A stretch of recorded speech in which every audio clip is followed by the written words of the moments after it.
E quería falarvos un pouquiño do que era a fábrica, máis ben do Balandro.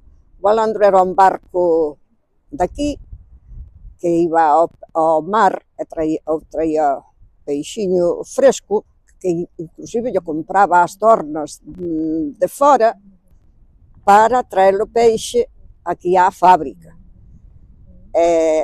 Atracaba aquí na Rambla que había, que agora xa tiraron.